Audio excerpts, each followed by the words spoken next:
A paz do Senhor a todos. Os estudos completos sobre divórcios estão disponíveis em nosso perfil no Facebook.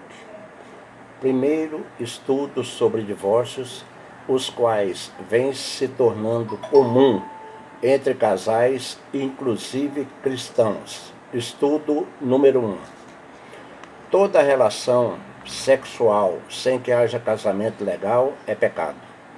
O nosso corpo é templo do Espírito Santo. Toda prática sexual ilegal determinará banimento do reino de Deus, se a pessoa for colhida para a eternidade com seus pecados sexuais. 1 Coríntios 6, 15 a 20. 1 Coríntios 6, 15 a 20. Fugir da impureza. Qualquer outro pecado que uma pessoa cometer é fora do corpo. Mas aquele que pratica a imoralidade peca contra o próprio corpo. Acaso não sabeis que o vosso corpo é santuário do Espírito Santo, que está em vós, o qual tendes da parte de Deus, e não sois de vós mesmos? Porque fostes comprados por preço. Agora, pois, glorificai a Deus no vosso corpo. Conselho precioso: se você está casado, casada, não abra mão do seu casamento. Lute contra todo tipo de problemas e vença em Cristo Jesus. Um divórcio poderá gerar vários desdobramentos que poderão enquadrar as pessoas nas condenações de 1 Coríntios 6, de 8 a 10, Apocalipse 21, 7 e 8 e 22, 15. Vejamos os pecados sexuais contra o nosso corpo. A fornicação é prática de relações sexuais entre pessoas divorciadas ou solteiras com ausência de casamento legal. Gente se conhece hoje e amanhã já está fornicando. Esse grave pecado é praticado com engano, admitido como um hábito normal na vida das pessoas, inclusive entre cristãos. A questão é séria. A prostituição geralmente é a promiscuidade sexual, sendo que as relações ocorrem mediante pagamento e desviam muitas pessoas de um casamento saudável. É um aspecto da fornicação. O adultério é a quebra de fidelidade conjugal entre casais, e um dos cônjuges, traindo seu parceiro, pratica relações sexuais fora do casamento. Apocalipse 21, 7 e 8. Mas quanto aos tímidos, e aos incrédulos, e aos abomináveis, e aos homicidas, e aos fornicadores, e aos feiticeiros, e aos idólatras, e a todos os mentirosos, a sua parte será no lago que arde com fogo e enxofre, o que é a segunda morte. Aos amaziados. Há muitos casais que vivem a vida comum por muitos anos e possuem filhos e já se consideram casados. Mas os amaziados são solteiros e as relações sexuais entre solteiros é fornicação, que vai determinar banimento do reino de Deus se forem recolhidos para a eternidade com práticas fornicárias. Portanto, se estão juntos, então que se casem urgentemente, pois ninguém sabe da sua hora. O assunto é sério e Deus nos chama à obediência com arrependimento para nos perdoar e que tenhamos vida aceitável na sua presença. Provérbios 28, versículo 13. O que encobre as suas transgressões jamais prosperará, mas o que as confessa e deixa alcançará misericórdia.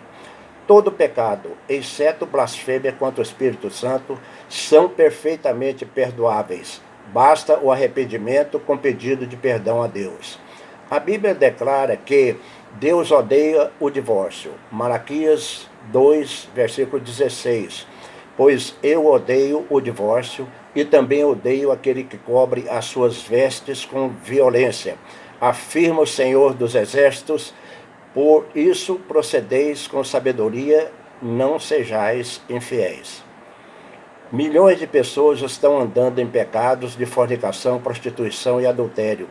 iludidas, julgando-se salvas e limpas diante de Deus. Então, não podem ser levadas para a eternidade na prática de pecados sexuais. Esclarecimento. Este estudo de Atos 17:30, Mateus 19, de 3 a 10 e 1 Coríntios 7:15 são textos exclusivos para pessoas casadas, inclusive cristãos, que estão em graves pecados, achando-se salvas. A salvação em Cristo é para os perseverantes em santidade, os quais não foram riscados do livro da vida. Há somente 3 tipos de divórcios legais aceitáveis na Bíblia que vamos estudar e considerar a seguir. Primeiro, todos que realizaram divórcios sem ter conhecimento da palavra de Deus sobre o assunto são considerados inocentes, portanto, de pronto estão perdoados. Atos 17:30. Mas Deus, não levando em conta os tempos da ignorância, manda agora que todos os homens em todo lugar se arrependam. Segundo, toda prática de adultério, quando não há perdão para o adúltero, gera divórcios com legalidade bíblica, com possibilidade de um novo casamento legal para o cônjuge inocente. Mateus 19, 1 a 9.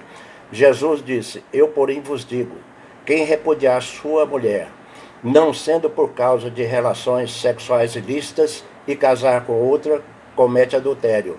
E o que casar com a repudiada, comete adultério. Terceiro, em caso do marido incrédulo abandonar a esposa cristã e vice-versa, o divórcio realizado será considerado legal e o cônjuge abandonado terá o direito de contrair novo casamento. 1 Coríntios 7, de 10 a 15. Ora, aos casados ordeno, não eu, mas o Senhor, que a mulher não se aparte do marido, e que o marido não se aparte da sua mulher. Mas se o descrente quiser apartar-se, que se aparte. Em tais casos, não fica sujeito à servidão, nem o irmão e nem a irmã. Deus vos tem chamado à paz, destacando o cônjuge abandonado não está sujeito à servidão, ou seja, ele tem a liberdade para contrair um novo casamento legal. Esclarecimento. Constatamos em consultas das melhores bíblias de estudo, dicionário e comentário bíblicos, e todos consideram que o cônjuge inocente pode contrair um novo casamento biblicamente legal, pois, afinal de contas, o divórcio sem a possibilidade de um novo casamento não tem propósito, não tem coerência e nenhuma razão lógica proveitosa, pois não gera o benefício de um novo casamento para o divorciado inocente. Concluindo, Jesus não proibiu o novo casamento de divorciados de boa fé. O novo comentário bíblico, Novo Testamento, página 56, conclui, diz, em outras palavras, a imoralidade de um cônjuge não somente serve como base para o divórcio, mas também dá respaldo ao traído para um novo casamento. Deus odeia o divórcio, mas muitos religiosos odeiam o casamento e proíbem o que Jesus não proibiu. Muito obrigado e até o próximo estudo.